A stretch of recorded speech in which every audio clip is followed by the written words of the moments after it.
Assalamualaikum, saudara muslim. Tonton videonya, like dan subscribe bersama kita sebarkan syiar Islam. Maka apabila sangkakala ditiup sekali tiup, dan diangkatlah bumi dan gunung-gunung, lalu dibenturkan keduanya sekali bentur. Maka pada hari itu terjadilah hari kiamat. Quran Surah Al-Haqqah ayat 13-15. Pengertian hari kiamat dalam Islam adalah peristiwa akhir dari seluruh kehidupan. Dengan hancurnya seluruh alam semesta beserta makhluk yang hidup di dalamnya, tidak ada satupun makhluk yang tahu atau meramalkan kapan hari kiamat akan terjadi. Mereka menanyakan kepadamu, Muhammad, tentang kiamat, kapan terjadi? Katakanlah, sesungguhnya pengetahuan tentang kiamat itu ada pada Tuhanku. Tidak ada seorang pun yang dapat menjelaskan waktu terjadinya selain Dia. Kiamat itu sangat berat, huru-haranya bagi makhluk yang di langit dan di bumi, tidak akan datang kepadamu kecuali secara tiba-tiba. Mereka bertanya kepadamu seakan-akan engkau mengetahuinya. Katakanlah, Muhammad, sesungguhnya pengetahuan tentang hari kiamat ada pada Allah, tetapi kebanyakan manusia tidak mengetahui. Quran Surah Al-A'raf ayat 187.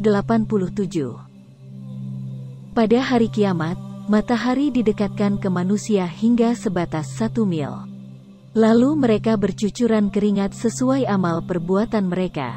Di antara mereka ada yang berkeringat hingga tumitnya, ada yang berkeringat hingga lututnya, ada yang berkeringat hingga pinggang dan ada yang benar-benar tenggelam oleh keringat. Hadis riwayat Muslim.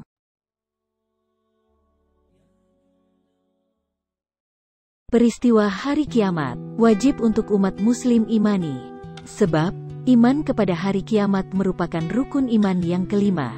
Dengan mengimani akan datangnya hari kiamat, umat muslim seharusnya menghindari segala perilaku yang dilarang oleh Allah Subhanahu wa Ta'ala, dan memperbanyak amalan baik untuk mendapatkan pahala serta menghapus dosa yang pernah dilakukan.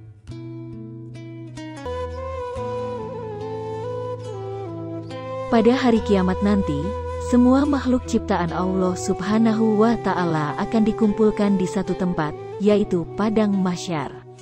Padang Mahsyar merupakan tempat di mana semua manusia dibangkitkan kembali oleh Allah Subhanahu wa Ta'ala dan tempat tahapan perhitungan amal. Tempat ini pula digambarkan sebagai tanah lapang yang luas dan panas. Tidak ada satupun tempat orang bisa untuk berteduh. Di tengah suasana yang panas itu, ada segolongan manusia yang beruntung dan berbahagia karena mendapat naungan atau yang diselamatkan Allah Subhanahu wa Ta'ala. Adapun golongan yang beruntung itu adalah sebagaimana dijelaskan dalam sabda Rasulullah Shallallahu Alaihi Wasallam. Menurut hadis riwayat Al-Bukhari dan Muslim, ada 7 golongan manusia yang akan mendapat naungan dari Allah Subhanahu wa Ta'ala pada hari yang tidak ada naungan kecuali naungannya. Lalu, siapa saja mereka?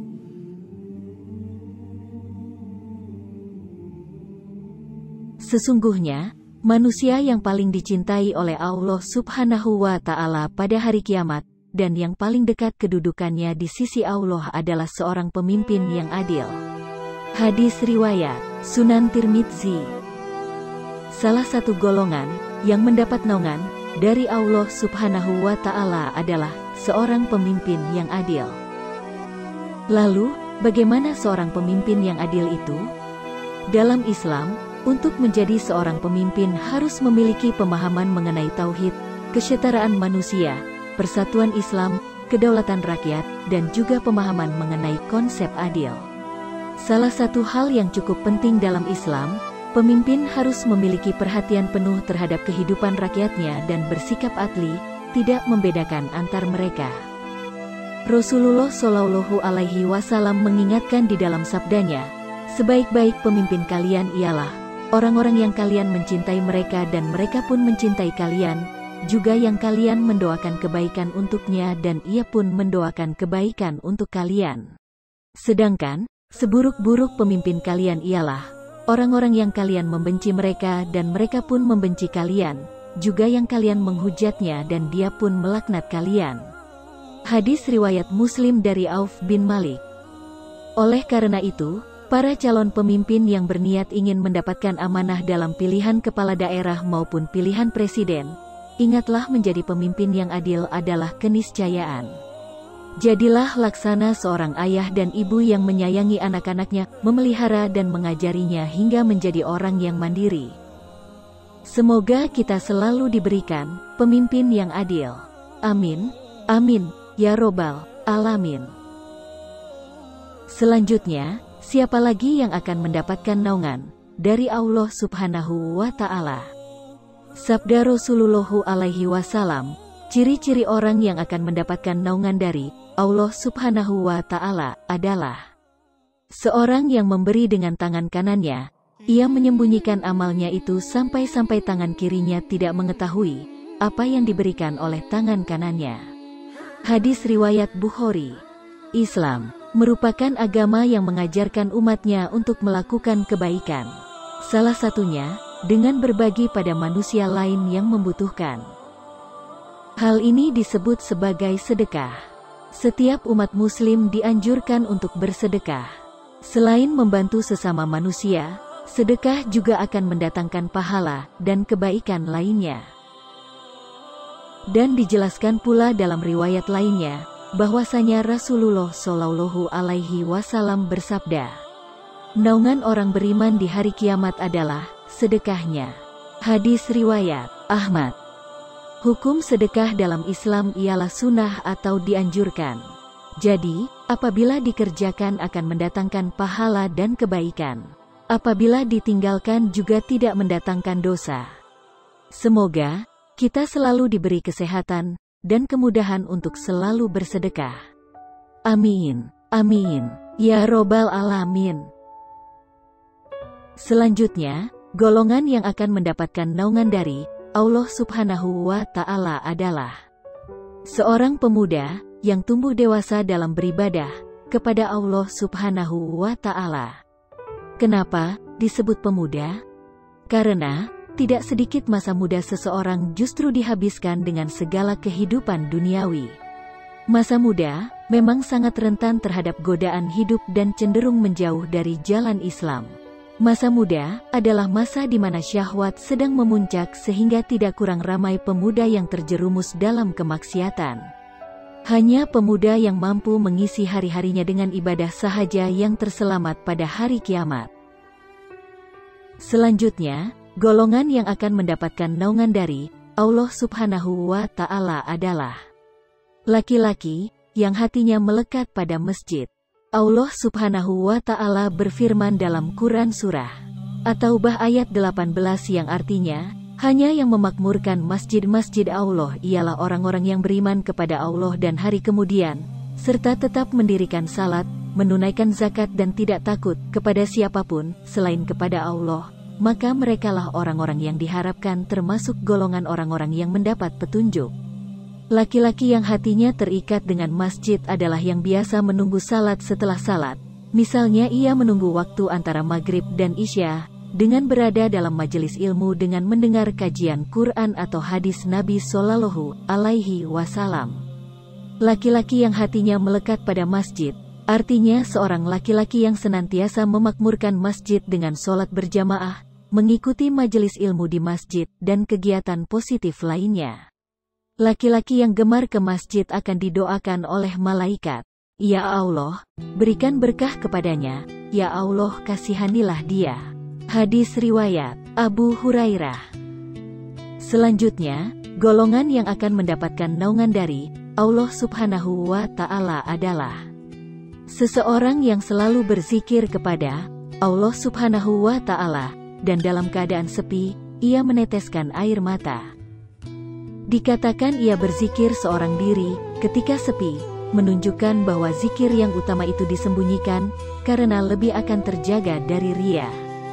Dan bertasbihlah kepadanya pada malam hari dan setiap selesai sholat. Quran Surah Al-Kahf ayat 40. Zikir bagi orang beriman ibarat nafas bagi setiap makhluk yang hidup. Mengingati Allah Subhanahu wa Ta'ala sehingga menitiskan air mata adalah sesuatu yang amat sukar, kecuali bagi insan-insan yang hatinya telah lembut oleh hidayah Allah. Nabi Shallallahu Alaihi Wasallam bersabda, tidak ada yang lebih dicintai oleh Allah selain 2 tetes dan 2 tanda, air mata tercurah karena takut kepada Allah, dan setetes darah tumpah di jalan Allah. Dan untuk 2 tanda, mereka adalah tanda yang disebabkan oleh jalan Allah, dan tanda yang disebabkan oleh memenuhi salah satu tugas yang diwajibkan oleh Allah. Hadis riwayat Hasan.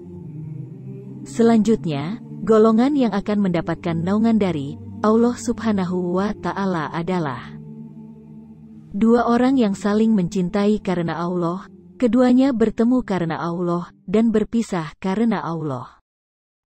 Seorang teman yang dipilihnya karena sama-sama di jalan Allah Subhanahu wa Ta'ala, dan tidak melihat seperti apa rupa orang tersebut, apa yang dikenakan temannya, tidak pula memandang hartanya, dan tidak memandang asalnya, bahkan warna kulitnya. Sebuah pertemanan yang lahir karena iman kepada Allah Subhanahu wa Ta'ala. Hai orang-orang yang beriman, barang siapa di antara kamu yang murtad dari agamanya, maka kelak Allah akan mendatangkan suatu kaum yang Allah mencintai mereka dan mereka pun mencintainya.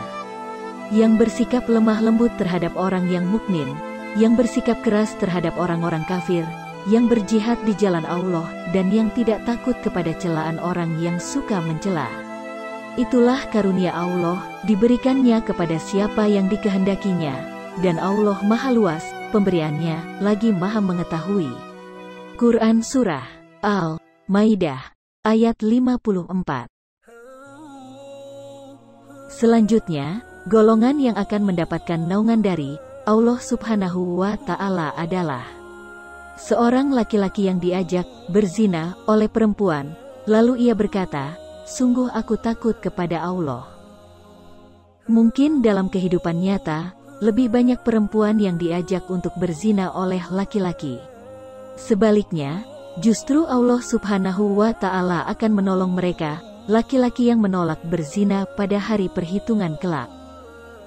Inilah alasan yang sangat kuat mengapa seorang pemuda mendapatkan naungan di sisi Allah di saat ia mampu menahan gejolak nafsunya dengan mengatakan, ini akhafullah, sesungguhnya saya takut kepada Allah. Surga adalah jaminan bagi orang-orang yang senantiasa menjaga hawa nafsunya. Allah memerintahkan kita untuk menikah, sebagai sarana untuk menyalurkan hasrat cinta yang suci, dan melarang keras berzina. Jangankan berzina, mendekatinya pun dilarang, sebagaimana firman Allah Subhanahu wa Ta'ala. Dan janganlah kamu mendekati zina, sesungguhnya zina itu adalah suatu perbuatan yang keji dan suatu jalan yang buruk. Quran Surah Al-Isra ayat 32. Itulah 7 golongan yang akan mendapatkan naungan pada hari perhitungan kelak. Semoga kita masuk dalam golongan tersebut. Amin ya robbal alamin. Assalamualaikum, semoga video ini bermanfaat.